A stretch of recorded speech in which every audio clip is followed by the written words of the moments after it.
大家好，歡迎嚟到我嘅 channel。咁今集咧就係移民雞精班系列嘅第5集。咁今集第5集咧就會同大家講下，我哋離開香港嘅時候，我哋有啲咩手續咧係要做，去 keep 翻我哋香港嘅 number，令到我哋喺澳洲嘅時候咧都可以收到香港嘅 SMS。咁雖然咧，我哋以 PR 嘅身份離開香港啦，但係其實咧，香港嘅 number 咧對我哋嚟講都係好重要。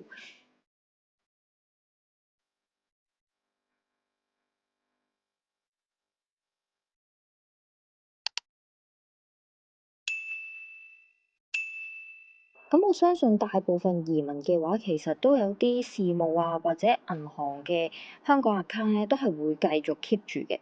咁如果我哋要 log in 啲銀行戶口嘅時候咧，銀行會 send 個 SMS 俾你一啲 security code 啊，作為一個安全嘅認證咁樣啦。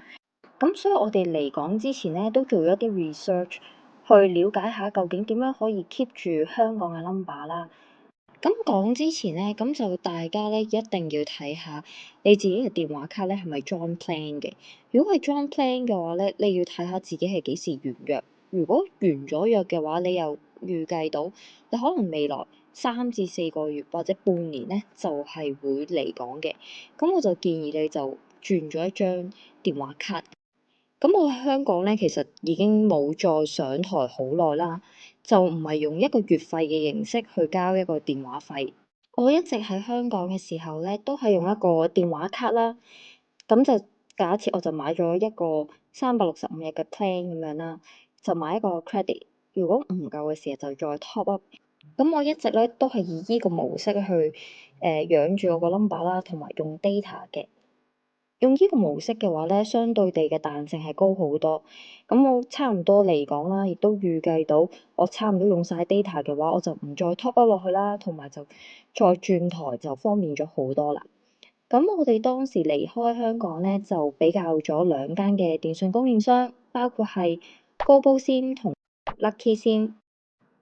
咁2間嘅門市咧，我哋亦都有親身去過，想去問啦，問清楚究竟係咪喺澳洲裏邊咧都收到呢個 SMS 嘅。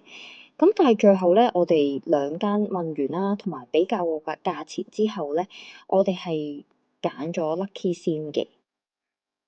咁點解最後咧，我哋冇揀高高先，揀咗 Lucky 先咧？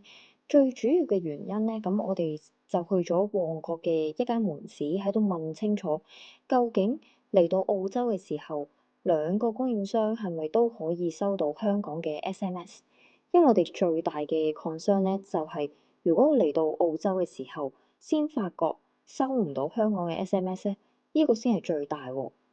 咁當時咧喺高高先嘅職員裏邊咧，其實嗰個銷售點咧，亦都有 Lucky 先。咁我就一次過直接上去旺角裏邊，咁有2間供應商，咁我直接問清楚啦。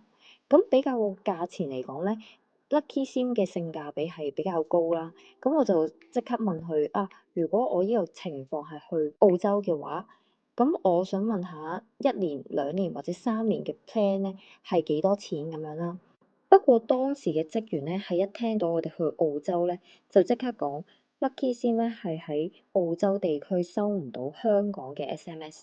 然後我就即係都有少少疑惑啦，因為上網咧都有睇過 research 咧，Lucky 先嘅官網係有講過話呢個 plan 裏邊咧喺澳洲都可以收到香港嘅 SMS。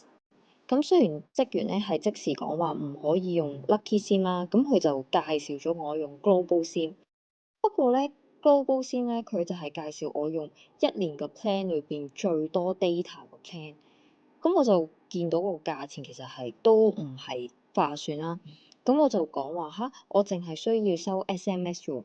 但係咧，職員係講話收 SMS 嘅話咧，都需要 data。咁種種嘅 experience 裏邊咧，我就覺得我需要諗一諗先。咁我就冇即刻去買啦。然後我就去咗另一間 Lucky SIM 嘅供應商再問清楚。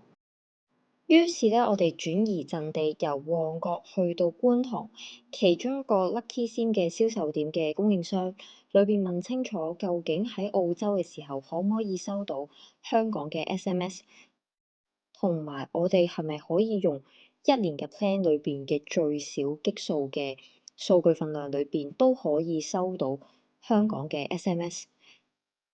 咁當時嘅職員咧係答可以啦，同時之間咧亦都好感恩嘅，因為咧我哋當時只係得一個朋友係移民咗去澳洲啦，咁佢就啱啱覆咗我哋，佢以咩方法去養住香港嘅 number 咧？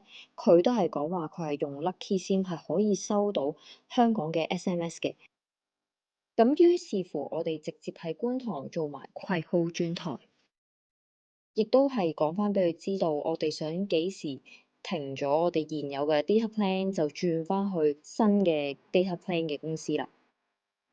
咁我哋最後喺 Lucky 先揀咗個 plan 咧，就係一年嘅 plan 啦，有5G data 連埋2000分鐘嘅通話分鐘。埋單咧就係190蚊，因為咧佢有收翻葵號轉台手續費30蚊，再加 SIM 卡嗰個卡板錢咧就要100蚊。咁以上呢兩個費用咧就係一次性俾嘅。咁呢個 plan 咧本身就係60蚊，所以夾埋咧就係190蚊啦。計翻平均每一個月咧只係需要16蚊咧就可以養住香港嘅 number 1年啦。如果咧你揀年期比較長，好似3年咁嘅話咧，佢而家做緊咧係138蚊，咁就未包括佢個手續費啦，同埋卡板費嘅。咁呢一個咧就會更加抵啦。計翻咧，只係可能平均只係需要8蚊一個月咧，就可以 keep 到3年嘅 number。